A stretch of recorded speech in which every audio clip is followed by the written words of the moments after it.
Hello, I'm Mark Newton from the School of Photography, and I've got the pleasure of working with the Amateur Photographer magazine on their Amateur Photographer of the Year 2025 awards. There are 10 rounds in the awards, and in each round I'm going to give you my free top tips to inspire you and hopefully help you get great pictures.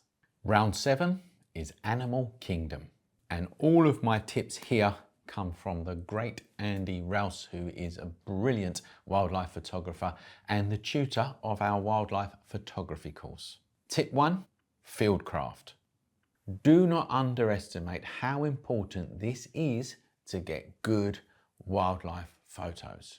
Fieldcraft is gaining a deep understanding of the animal and the environment that you are photographing. How do they act at certain times of year? What are their feeding times? What do they feed on? Where do they graze? Where do they nest? At what times of the days does this all happen?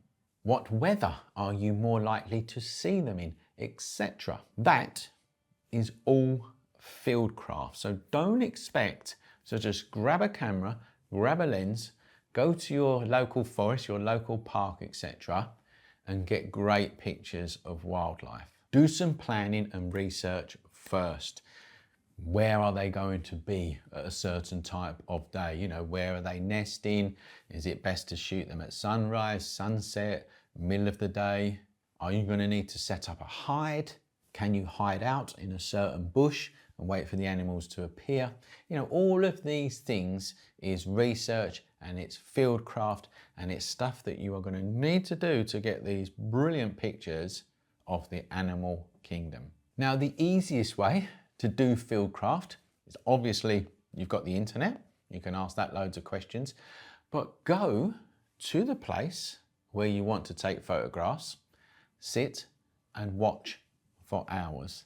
Watch the animals and hide yourself away, see what they do, and then come up with a plan on how you're going to photograph them animals in their environment. Do your Fieldcraft first. It will pay dividends in the end. Tip 2 is to get a telephoto lens or a teleconverter or both. Now, of course, you can take plenty of photos of the animal kingdom with any lens. But if you want those classic pin-sharp images where the background is all blurry and creamy, you are going to need a telephoto lens. Now, it's quite a hard tip for me to bring you this one because I know how expensive those lenses are. And when you're starting up in photography, you know, you're generally on a budget. You can't afford them lenses, right? But wildlife photography, I'm afraid, is just one of those genres where you need a telephoto lens.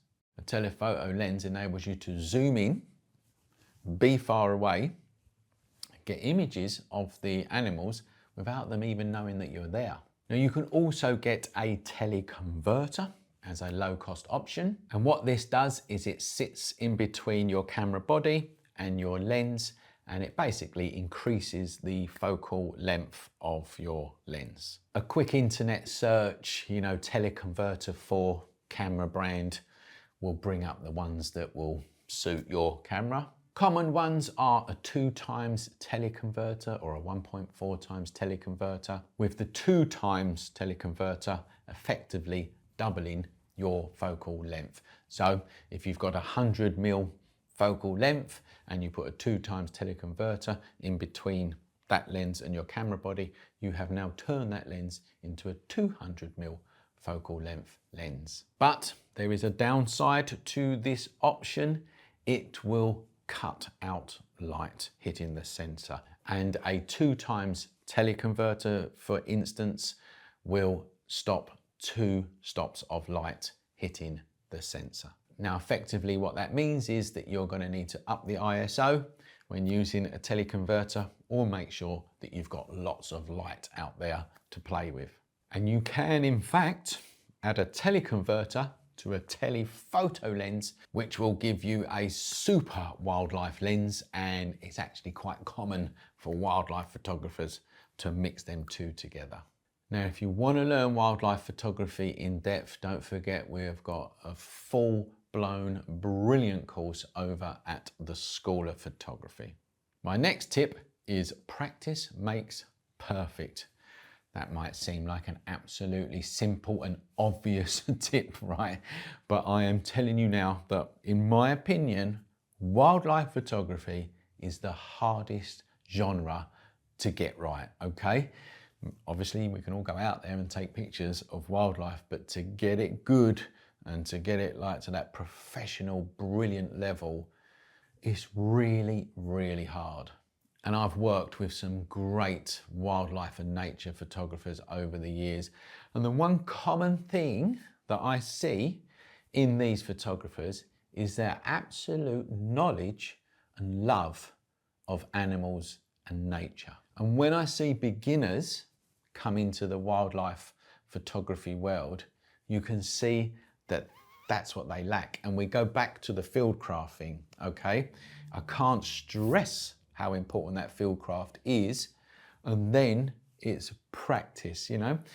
The Fieldcraft, the knowledge of that animal, that's what you need to know in depth and fluently. And then the camera settings and the lenses and all of that, that's what you learn next. And then you practice the craft, and that's how you get really good at it. Now, if you want to learn photography or editing, please come over and see us at theschoolofphotography.com and check out our online courses. There is a link in the description of this video which will take you there. Also, if you want to enter the Amateur Photographer of the Year award, there is a link in the description for that as well, and that will tell you all about the competition and prizes. Good luck.